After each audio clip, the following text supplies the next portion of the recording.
안녕하세요. 민플레이션입니다. 전쟁이 곧 끝난다고 하는데 왜 시장은 오히려 더 긴장하고 있을까요? 트럼프는 전쟁이 곧 종료될 것이라고 말합니다. 게다가 국제에너지기구는 비축유 방출까지 결정했다고 기사가 났습니다. 겉으로만 보면 시장이 안심해도 이상하지 않아 보입니다. 그런데 시장 반응은 조금 다른데요.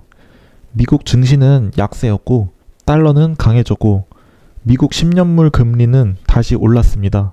그리고 가장 중요한 것은 국제 유가가 다시 올랐습니다.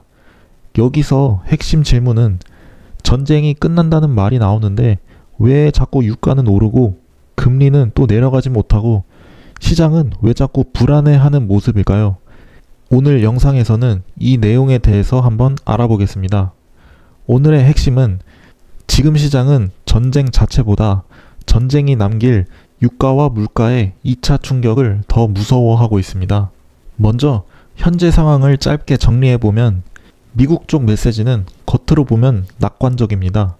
트럼프는 전쟁이 곧 끝날 수 있다고 말하고 있고 자신이 원하면 언제든 끝낼 수 있다는 듯이 트럼프 특유의 강경한 발언을 내놓고 있습니다.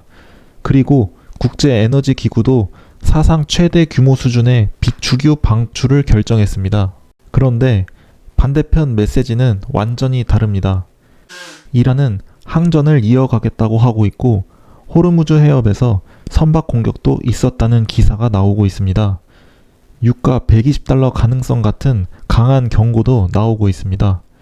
즉, 시장이 안심할 만한 말도 있고 반대로 긴장해야 할 신호도 동시에 나오고 있는 상태입니다. 이런 환경에서 시장은 불확실성에 대한 불안에 빠져 있는 느낌인데요. 주식은 약했고 달러는 강했고 장기 금리는 올랐습니다. 이 조합이 의미하는 건 단순하지 않습니다. 보통 진짜 경기 침체 공포가 강하면 금리가 같이 내려갈 수 있는데 지금은 반대로 금리가 살짝 오르고 있습니다. 최근 시장 반응은 경기 둔화 우려도 있지만 이보다 인플레이션 재상승과 금리 인하 시점 연장에 대한 부담, 이쪽의 무게가 더 실려 있는 것 같습니다. 지금 시장은 전쟁이 끝났냐 아니냐 이 단순한 문제가 아니라 전쟁이 남기는 비용이 결국 이게 물가로 번질 것인가 이거를 크게 보고 있습니다. 그렇다면 왜 시장은 이렇게 생각하고 있을까요? 미국 2월 소비자 물가지수는 대체로 예상치에 부합했습니다. 겉으로 보면 물가가 아주 크게 튄 것도 아닌데 그렇다고 시장은 또 안심을 하고 있지도 않습니다. 그 이유는 지금 나온 물가는 전쟁 전 과거의 물가이고 시장이 두려워하는 건 앞으로 발표될 물가입니다. 특히 전쟁으로 튀어오른 유가 상승은 지표에 반영되기까지 시간이 조금 걸립니다. 그러니까 지금 CPI가 안정적으로 보인다 해서 앞으로도 안정적이라는 뜻이 아닌 겁니다. 유가는 왜 이렇게 중요할까요? 유가는 단순한 기름으로 보면 안 됩니다. 거시경제에서는 거의 모든 비용에 바닥에 깔려 있는 가격입니다. 운송비가 오르고 또 물류비가 오르고 항공비, 제조 원가가 오르고 결국 소비자 가격에도 영향을 줍니다. 그래서 유가 상승은 단순히 에너지 업종만의 문제가 아니라 경제 전체의 비용 구조를 흔드는 변수입니다. 그리고 어제 국제에너지기구의 비축유 방출이 결정됐다고 기사가 나왔는데 그럼 비축유를 풀면 유가가 진정되는 거 아닌가? 라고 생각하는데 부분적으로는 맞습니다. 하지만 비축유 방출은 말 그대로 일시적으로 시간을 버는 카드에 가깝기 때문에 유가가 튀는 것을 일시적으로 막아주는 장치 정도입니다. 시장은 불확실한 것에 대해 매우 민감하게 반응하는데요. 그래서 근본적으로 해협 리스크가 해소되지 않으면 시장의 불안감은 계속 남아 있습니다. 이번 문제는 좀 더 까다로운데요. 여기서 중요한 문제가 있습니다. 유가가 오를 때 항상 시장이 같은 방식으로 반응하는 것은 아닌데요. 일반적으로 경기가 좋아지면서 그에 따라 유가도 오르게 되면 기업 실적과 고용이 같이 받쳐줄 수 있습니다. 그러면 시장이 어느 정도 버텨줄 수 있는데 지금 같은 지정학 리스크 때문에 유가가 오르면 성장은 약해질 수 있는데 물가 압력은 커지는 아주 불편한 조합이 만들어질 수 있습니다. 이게 바로 시장이 두려워하는 부분입니다. 쉽게 말하면 지금 상황은 회사 사정이 안 좋아서 월급이 줄었는데 마트 물가는 오르는 이런 상황과 비슷합니다. 그런데 여기서 문제가 하나 더 생깁니다. 이런 상황이 계속되면 은행도 금리 대출을 쉽게 내려주지 않습니다. 왜냐하면 물가가 계속 오르기 때문입니다. 결국 월급은 줄었는데 대출 이자는 그대로고 안 오르면 오히려 다행인 상황인 거죠. 그리고 생활비도 올라가는 상황이 됩니다. 이렇게 되면 사람들은 자연스럽게 소비를 줄이게 됩니다. 외식도 줄이고 여행도 미루고 큰 소비도 멈추게 됩니다. 이건 기업 입장에서도 마찬가지입니다. 원자재 가격은 계속해서 올라가고 에너지 비용도 올라가고 운송비도 올라가는데 소비자들의 소비까지 줄어들기 시작합니다. 즉, 비용은 올라가는데 매출은 늘지 않는 구조가 만들어집니다. 이게 바로 시장이 가장 싫어하는 환경입니다. 그래서 이런 구조가 심해지면 주식 같은 위험 자산에 투자하기보다는 먹고 사는 쪽으로 현생의 돈을 쓰게 되는 거죠. 그리고 중앙은행 입장에서는 경제가 잠깐 어려워지는 것보다 물가가 계속 불안정한 상황을 더 위험하게 생각하고 있습니다.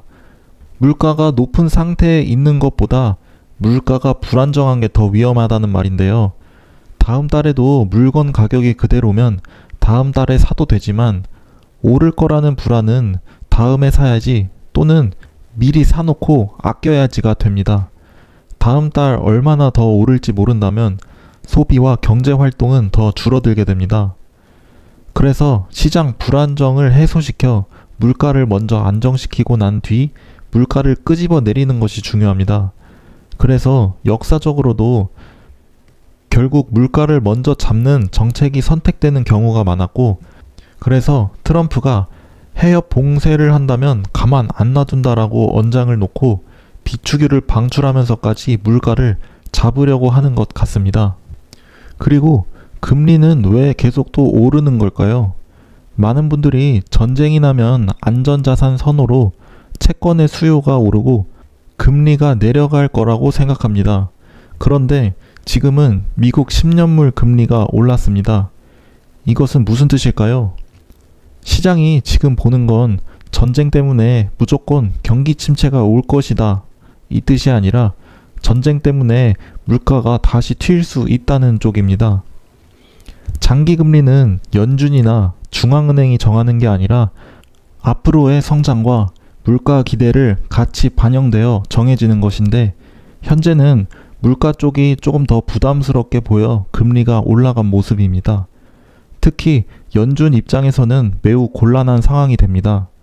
원래 물가가 안정되고 경기가 둔화되면 금리를 낮출 여지가 생깁니다. 금리가 내려가면 대출 이자도 줄고 대출 이자로 이만큼 나가야 할 돈이 줄고 물가도 좀 안정되니 소비가 늘고 기업도 대출을 받아 투자를 시작하고 결국 집과 자산 시장도 다시 움직이면서 경제의 흐름이 다시 살아납니다. 그런데 유가 때문에 물가가 다시 자극되면 연준은 쉽게 완화로 전환하기 어렵습니다. 시장 입장에서 보면 가장 불편한 시나리오는 이것입니다. 성장은 둔해지는데 금리는 쉽게 내리지 못하는 상황. 이건 주식시장에 상당히 부담입니다. 특히 미래 기대가 많이 반영된 성장주, 고밸류 자산, 위험 자산에는 더 크게 민감하게 작용할 수 있습니다. 달러가 강해졌는데 전쟁, 유가, 인플레이션 우려가 커지면 자금은 상대적으로 안전하다고 여겨지는 곳으로 이동하려는 경향이 있습니다. 그런데 달러 강세는 여러 가지 문제를 발생시키는데 크게 세 가지로 말씀드리면, 첫 번째는 신흥국 입장에서는 자본 유출 압력이 커집니다. 우리나라에 돈이 빠져나간다는 건데요. 미국 금리가 더 높고 안전하니까 전 세계 돈이 미국으로 더 쏠리게 되는 현상입니다. 두 번째는 달러 부채 부담도 커집니다. 달러가 1,000원일 땐 100만 달러를 빌리면 10억 원이었는데 달러가 1,500원이 되니까 15억 원으로 빚이 늘어났습니다. 빌린 돈은 그대로인데 갚아야 할 돈이 늘어나게 되는 상황입니다. 그리고 세 번째는 원자재 수입 부담도 올라갈 수 있습니다. 석유나 가스, 곡물, 금속 이런 것들이 현재 달러로 결제되고 있기 때문에 저번 달과 같은 양의 원자재를 수입하는데 비용은 또 올라 있습니다. 즉, 미국만의 문제가 아니라 글로벌 금융 환경 전체가 더 빡빡해질 수 있다는 뜻입니다. 이 부분이 중요한 이유는 시장이 흔들릴 때마다 항상 미국만을 보는 게 아니라 글로벌 유동성이 어디로 움직이느냐를 같이 봐야 하기 때문입니다. 특히 지금처럼 유가가 상승하고 달러가 동시에 강세로 이어진다면 많은 나라에게 이중으로 부담이 됩니다. 그래서 이번 이벤트는 단순히 중동 전쟁 뉴스가 아니라 글로벌 금융 환경을 쪼이는 변수로 작용할 수 있다는 점입니다. 그런데 시장이 아직 과소평가하고 있는 부분이 있는데요. 트럼프는 결국 한 발 물러설 것이다.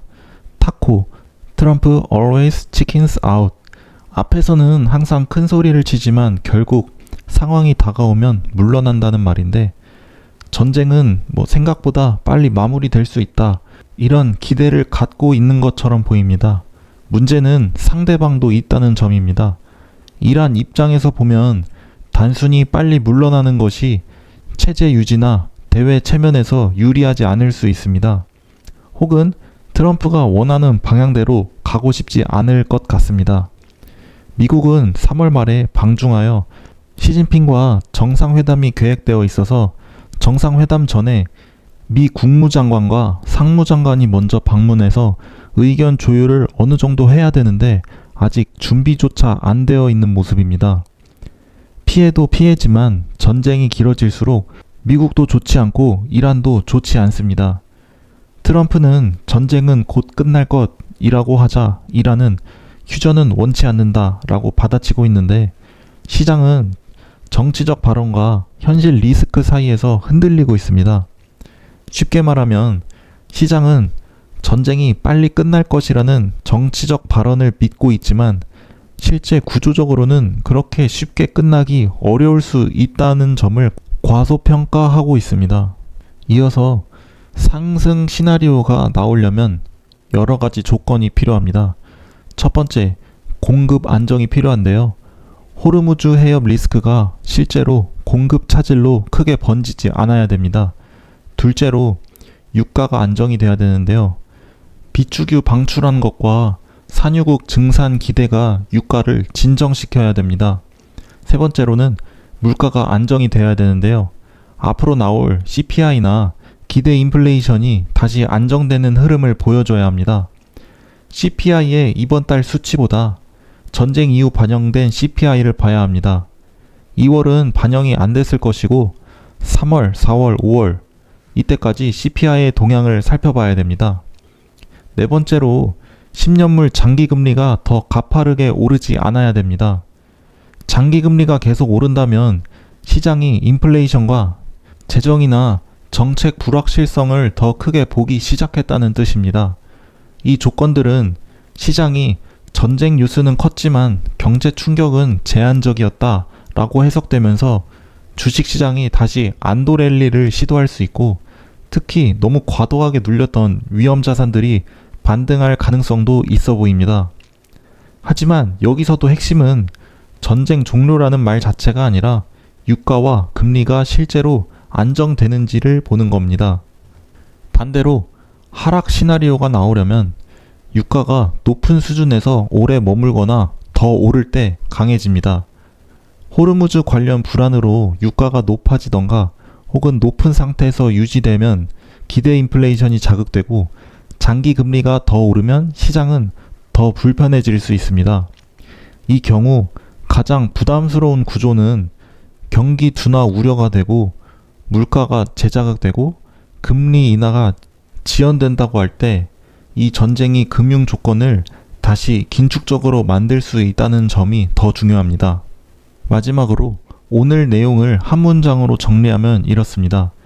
지금 시장은 전쟁 자체보다 전쟁이 유가와 물가를 통해 금융 환경을 다시 쪼일 가능성을 주의하고 있습니다. 전쟁이 끝난다는 말은 중요하지만 리스크가 해소됐다는 뜻은 아닙니다. 현재 시장에서 투자에서 더 직접적인 것은 그 말이 실제로 유가를 내리고 물가를 안정시키고 금리 부담을 줄이는 결과로 이어지느냐입니다. 시장을 움직이는 구조를 이해해야 됩니다. 이 연결고리를 이해하면서 거시경제를 바라보면 조금씩 시장을 보는 눈이 커지고 그 과정 속에서 자연스럽게 투자 기준을 세울 수 있습니다. 오늘은 여기서 마치겠습니다. 시청해주셔서 감사합니다.